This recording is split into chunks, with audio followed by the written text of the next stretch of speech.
back here with the old Galant VR-420. If you guys watched the previous video, you guys realized, or you guys seen that we could not get the thing running. Well, that is very annoying. Yeah, we couldn't get the thing running last night, or in the last video. Just having trouble with the ECU. So today's a new day. Today we got some more sunlight. As you can see, it's already pounded down. It's pretty bright up there. It's gonna be another hot one today, but got out here early, trying to beat the heat a little bit and seeing if we can get this thing going, get this thing connected. Man, it's gotta be something little, you know. So we'll get it figured out today, though. So yeah, welcome back to the channel, and hope you guys enjoy the show. Let's get it working.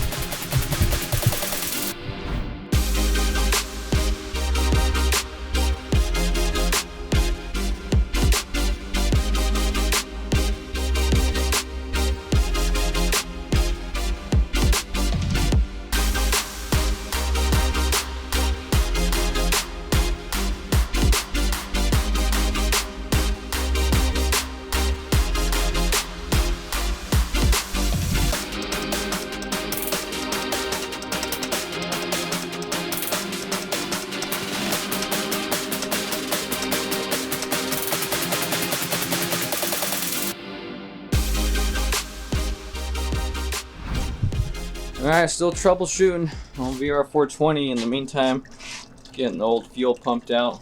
It's just been sitting probably for at least 4+ years. So got a little janky rig hooked up off the fuel filter feed line, pumping it into a bucket.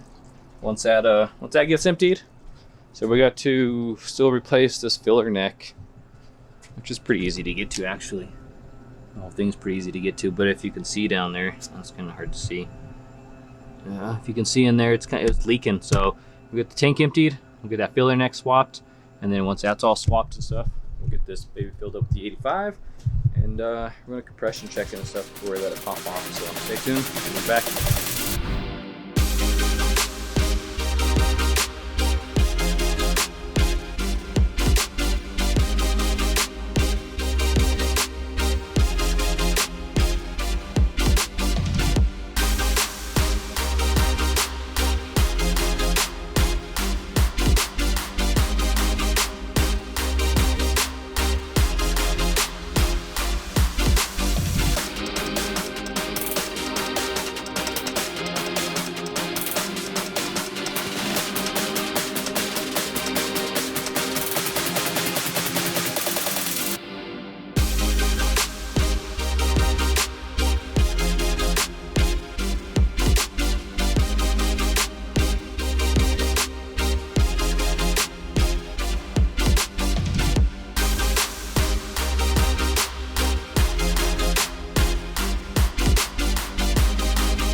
Oh man, all right, finally got the wiring figured out. Car's all back together again with the annoying buzzing sound once you open the driver door. I don't know what that's about. Anyway, bring it to this side. So, minus the glove box, we got everything all hooked back up. ECU's back in its home. So what ended up being the issue was there's a broken wire at the ECU spot, but the shielding, I don't know what else to call it right now. It's hot as hell today, but it was like broken internally. The wrap around the wire wasn't broken, and after some investigating, I ended up being able to single it out to the single wire. These things are actually pretty simple when it comes down to just how the OBD port works. It's literally 3 wires, a ground, and then 2 wires from the ECU. So I got it figured out. It was the white wire, not the yellow wire. So, but yeah, the white wire was just broken there at the ECU, man. Did a bunch of troubleshooting and all that crap. It had continuity. It was weird though, like if any of you guys have messed around with multimeters. In electrical stuff, you know, you pretty much ohm it out, check for continuity, and usually, you know, check the ends, and if you got good continuity, the wire's not broken or anything. But it must have had just like 1 or 2 strands still connected within the wire so that it was showing continuity, but I guess it wasn't enough strands of the wire connected to allow the ECU to connect to the laptop. So we got to figure it out. That was the issue. It took me probably 6-7 hours. I don't even know how long. I stopped counting. But anyways, we were able to activate the fuel pump finally. Get that nasty fuel pumped out. Thought there was going to be more in there. And now I'm getting set up to switch out this filler neck real quick. Slap some fresh E85 in it. And then we'll pump that through until that's pretty clean into the bucket, and then I can hook up the hose, and then we can do a bunch of other stuff. So we succeeded making progress. It's hot, but this one is a victory. So, time lapse.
Alright, just finding problem after problem. So I currently got the return line.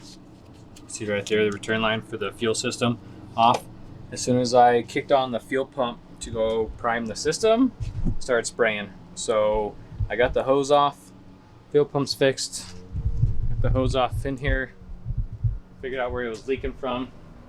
So got up here in the vise with, of course, the AN jaws. So when I make these fittings, when I screw this fitting in right here, it's like really hard when I make them. So I make sure that they're in really good. So when I broke this one apart, I didn't make this line came with the car. So whoever made it prior didn't do that great. I'm gonna find out here soon how far they got the hose in there. But anyways, when I make screwing this fitting into this one, it's tough as hell when I do it. And when I went to go and screw this one, it broke away really easily. So I'm gonna get this fitting taken apart. Probably gonna slide this down on the hose a little bit more, then get that screwed back in. And I'm probably just gonna do the other side just to be sure. So just tackling these problems, you know, as they kind of pop up and arise. So stay tuned.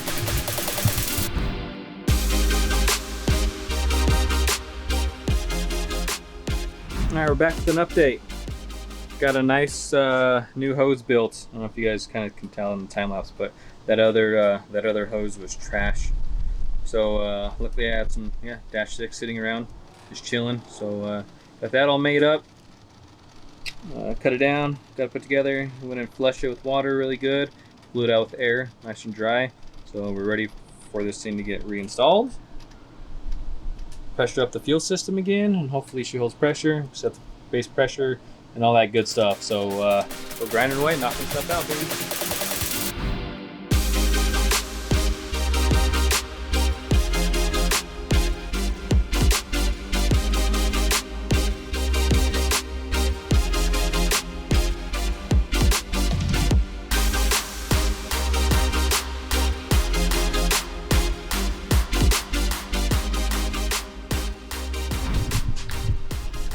got the fuel system finally 100%. Now, before we fire this thing up, just let it start running. Since we don't know actually the full health of the bottom end, we're just going to compression check it real quick. With my beautiful wife, my beautiful assistant, she's in the car over there to help me crank it over. So yeah, I'm going to get this camera set up somehow, somewhere, and then we're just going to do this. We're going to do a live compression check. Hopefully the numbers are good.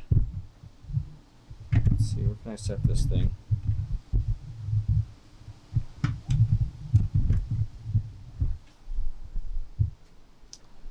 Oh, I don't know where to set it. I bet I can set it right here. Let's see.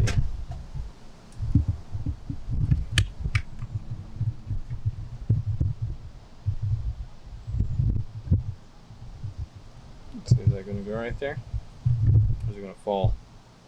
Ooh, we might got something, huh? Try to catch an angle here for you guys. Bear with me. Okay. Cylinder 4. Go ahead, push in the clutch and then crank it over like until I tell you to stop.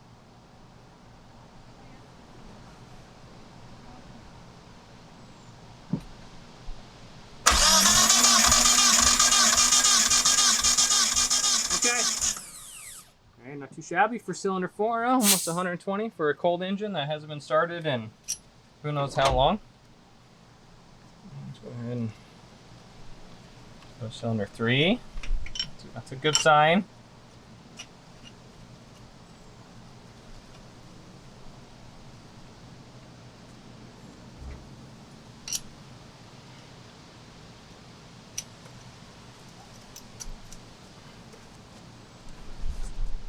All right, fire in the hole.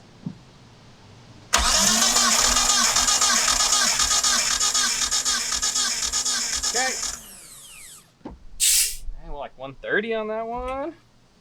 So far, 2 for 2.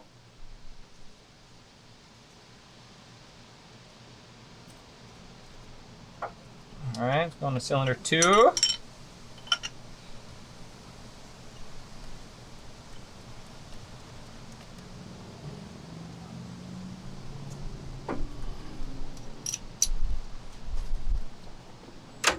All right, go ahead.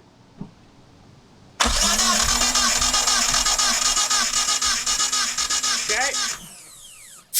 Another 120. 3 for 3. All right, lucky hole number 1. Be good to us, okay?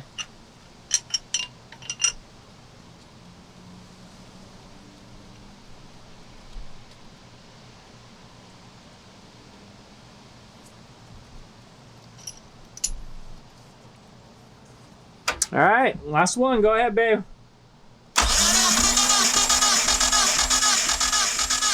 Okay. Woo. All right, good compression check. Good compression check.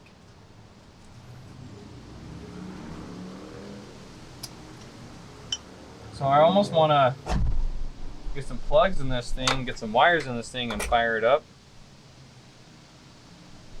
But I might save that for another day.